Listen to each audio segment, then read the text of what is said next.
Tonight on KGW News, Grinches target a local store known for its Christmas cheer. It was premeditated and they had a plan. The trees and rare decorations ripped off by thieves. Plus, they're here giving us garbage and telling us to just sit down and take it. New anger from Portland teachers over the district's latest attempt at a compromise. And later, Kaylee was beautiful inside and out. Grief, memories, and questions as the University of Idaho remembers the 4 young lives lost 1 year on. Good evening, everyone. We begin tonight with a father seeking justice after his son was killed in a hit-and-run crash. Thanks for joining us. I'm David Mulco. And some 3 weeks on, police are still looking for that driver. Catherine Cook spoke with the victim's father today about the son he wants people to remember. David, he doesn't think his son deserved to die the way he did, and he knows someone out there has answers about who killed him. Right now, police have very little to go on. Just remember Brandon as someone who loved and cared about everyone. Ron Coleman misses his son, 34-year-old Brandon Coleman. Police say Brandon was killed in a hit-and-run crash October 21st. It happened around 4:30 in the morning off Southwest Nato Parkway and the Morrison Street on-ramp. Investigators say the driver took off. We really appeal to someone. There's someone out there who knows something to come forward. There's, someone whose car was damaged, or, something that's not right. Ron says Brandon loved to make people laugh. He loved writing music and family. He also struggled with mental health. Ron says recently that struggle led Brandon to be homeless by choice. In this society, we can't judge someone, their mental health issues, whether they're housed or not. He had people who loved him. Ron hopes now someone will stand up for his son's memory. A life cut short by a person Ron hopes will be brought to justice. Do the right thing.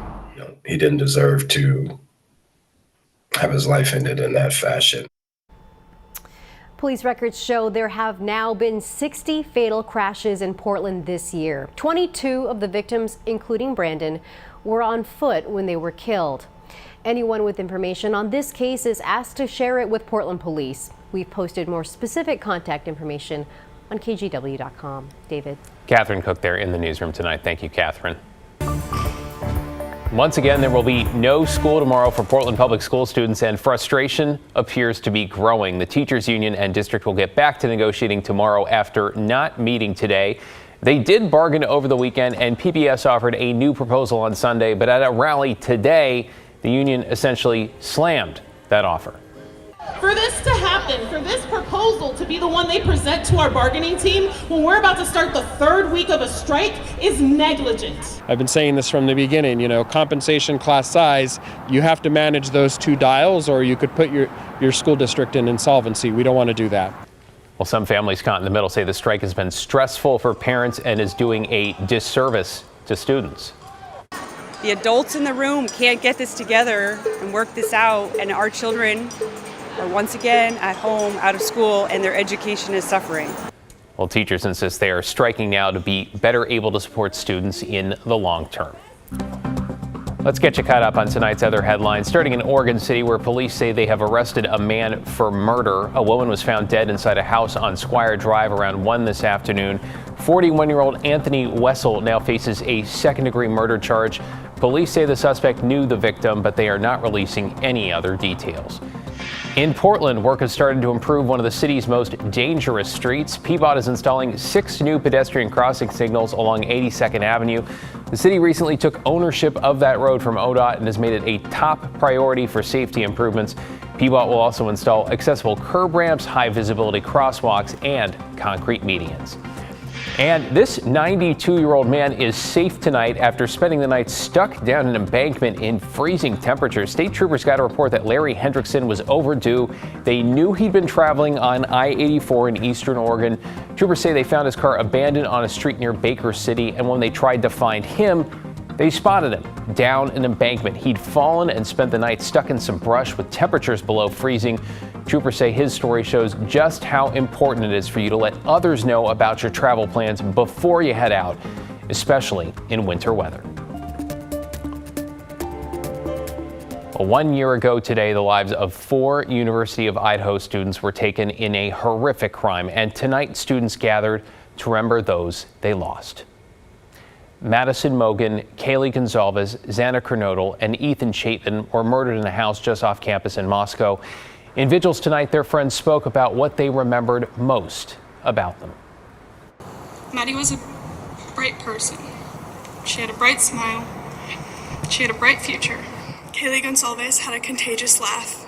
I mean, you could hear it in the other room. It was so unapologetically her. I miss this laugh every day. Pi Beta Phi was blessed to have Xana's presence. Blessed to have known her and to call her a sister. She made an impact on our organization that will never be forgotten. And that's just who E was. The life of the party. Always optimistic, always looking for excitement. The type of person to pick you up when you're down. Pick you up when you're down. The suspect in all of this, he's still awaiting trial. A grand jury indicted Brian Koberger in May on 4 counts of murder. The trial date was originally set for last month. It's now been pushed back. No new date has been set. Thousands of people from across the country are expected to flock to Washington, D.C. tomorrow to show their support for Israel. It comes as calls for a ceasefire in Gaza become increasingly louder. In what is being called the March for Israel rally on Tuesday, organizers will demand the release of some 240 hostages abducted by Hamas back on October 7th and address a rise in anti-Semitism. At the same time, today, following days of attacks near hospitals in Gaza, President Biden called for a less intrusive response from Israel, echoing calls from the European Union. We're in contact and we're with the Israelis. The hospital must be protected. I want to show you a room where we found all the gear, the operational gear of Hamas. In this newly released video, the Israel Defense Force said it found supplies for Hamas in a tunnel underneath one of the hospitals. They also believe some of the hostages taken by Hamas were held there at one point. Israel accuses Hamas of using the hospitals as cover for its fighters and has long pointed to Hamas using civilians as human shields. Meanwhile, health officials in Gaza say thousands have had to flee the hospitals during the fighting, leaving critically wounded patients, newborn babies, and caregivers behind. UN monitors say only one hospital in northern Gaza is still operating. The rest have been forced to shut down because of the fighting and a lack of supplies and electricity. Well, to a crisis that you likely haven't heard of, one that is affecting thousands of people in eastern Oregon. We're talking about groundwater that people use for drinking and cooking that has been contaminated for decades. And all this week on The Story, our Pat Doris is talking with the people impacted and taking a look at the struggle for solutions. I've been working on this for months, and when I mention it to people in the greater Portland area, most have never heard about it. But if this same thing was happening in Hillsboro or East Portland, it'd be huge news. You'd hear about it every night. That's one of the reasons we're doing this, to shine a light on the people left in harm's way by a lack of forceful action from Oregon state regulators. In eastern Oregon, in northern Morrow and Umatilla counties near the Columbia River, as many as 12,000 people depend on backyard wells to get water for cooking and drinking and bathing. But in that area, the groundwater those wells tap into is contaminated with nitrates. That's a chemical that's dangerous to babies and for adults who are exposed to it over long periods. The nitrates can cause cancer and several other health problems, including miscarriages. Maria Martinez lives in that area and used her well water for more than 30 years, thinking it was safe. She recently learned nitrates in her water are 4 times above the EPA's safe limit. I was pregnant, and then for us consuming all the water, the bad water that's here, we're just consuming it. And I was pregnant at the time, and I didn't even know that I was pregnant with my first pregnancy, and I was consuming the water. And then so I miscarried that baby. And then again, I got pregnant again, and then still drinking the water without knowing it was contaminated, another one.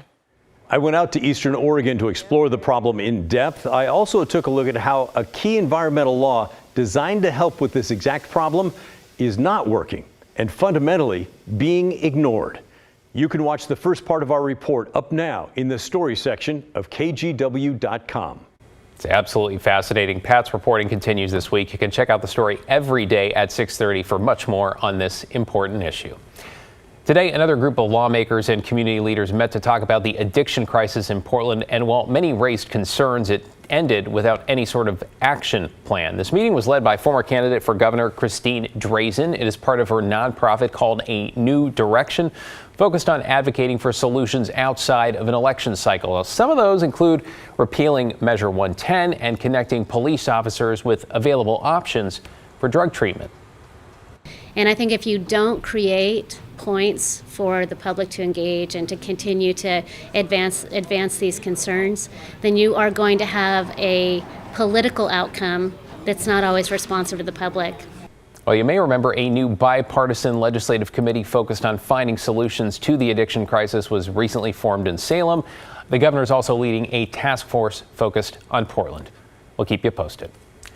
You're watching KGW News, and straight ahead at 11 on this Monday, a rough start to the holiday season, why thieves may have specifically targeted one local shop, and where dozens of Oregon firefighters are now headed to help. And I'm Matt Safino. We had a great afternoon. I mean, look at the sunset out the Oregon coast. Doesn't get a whole lot better than that for November, right? Now, farther offshore, we've got some lightning strikes. I'll let you know if we'll see any showers roll our way, or more likely when we will see the showers roll our way.